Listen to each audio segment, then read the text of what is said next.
유기산 검사의 원리는 다음과 같습니다. 우리 몸에서는 화학 반응이 지속적으로 이루어지는데요. 화학 반응은 모든 조건들이 충족되어야 진행됩니다. 가령 A에서 B로 진행되는 화학 반응이 있는 경우에 이 반응에 필요한 모든 영양소가 충분히 있을 때만 진행이 됩니다.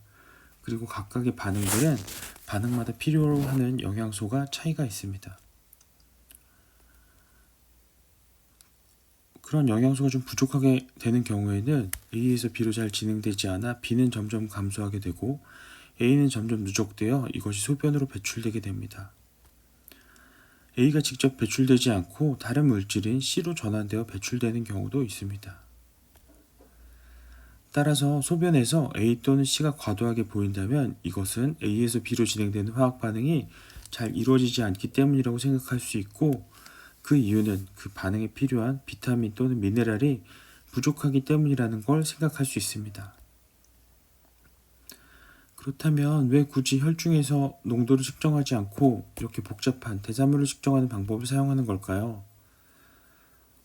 혈액 내 비타민의 미네랄 측정하는 방법 실제로 많이 있고 이것들을 검사로 활용하는 경우도 많이 있습니다. 하지만 개인에 따라 요구량이 다르기 때문에 혈중 농도는 이걸 반영하지는 못합니다.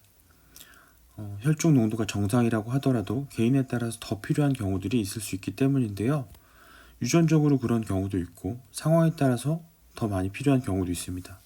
또 이것은 개인별로 차이가 있기 때문에 예를 들면 운동을 많이 하는 손흥민과 머리를 많이 쓰는 이세돌은 필요한 영양소에서도 차이를 보일 수 있습니다. 또 같은 사람이라고 하더라도 상황에 따라서 더 많이 필요한 경우도 있을 수 있는데요. 노화 또는 염증, 어떤 질환, 스트레스 등에 의해서 영양소가 더 많이 필요하고 덜 필요한 경우가 있을 수 있습니다. 이런 개인별 차이나 상황별 차이를 Biochemical Individuality라고 하기도 하는데요. 어쨌든 모두에게 똑같은 영양소가 필요한 건 아니고 다 다르다, 이런 의미로 보시면 되겠습니다. 예를 들면 비타민 B12의 경우에는 탄소의 개수가 홀수인 지방산 대사에 중요한 역할을 하는데 이것이 부족하게 되면 MMA라는 물질이 누적됩니다. 동맥경화의 원인으로 널리 알려져 있는 호모시스테인 경우에도 엽산, 비타민 B6, 비타민 B12가 부족하면 증가하게 되는데요. 따라서 MMA나 호모시스테인이 높게 나타나는 경우에는 엽산, 비타민 B6, B12 등의 부족을 의심할 수 있습니다. 다음과 같은 화학 반응을 통해서 호모시스테인이 대사되는데요. 호모시스테인은 메치오닌으로 전환이 되는데 이 과정에는 비타민 B12, 엽산 등이 필요합니다. 또 시스타사이온으로 변해서 다시 시스테인으로 가는 과정에는 비타민 B6가 필요합니다.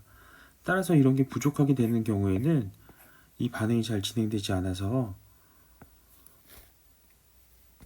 호모시스테인이 점점 증가하게 됩니다. 그래서 혈중에 호모시스테인이 높은 경우에는 이런 영양소가 부족하다, 이렇게 생각할 수 있겠습니다.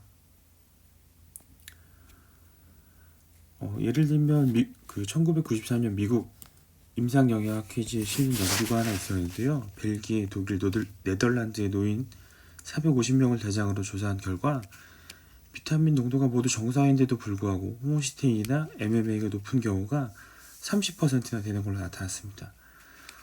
젊은 인구에서는 이것이 한 10% 정도로 더 낮게 나타나기도 했습니다. 따라서 혈중 농도가 정상이라고 충분한 것도 아니고 또 영양소 요구량이 좀 다르기 때문에 화학 반응을 통해 요구량을 파악하는 것이 중요하다, 이렇게 생각할 수 있겠습니다. 또 나이가 들수록 영양소가 더 많이 필요할 수 있다는 것도 생각해 볼 수 있습니다.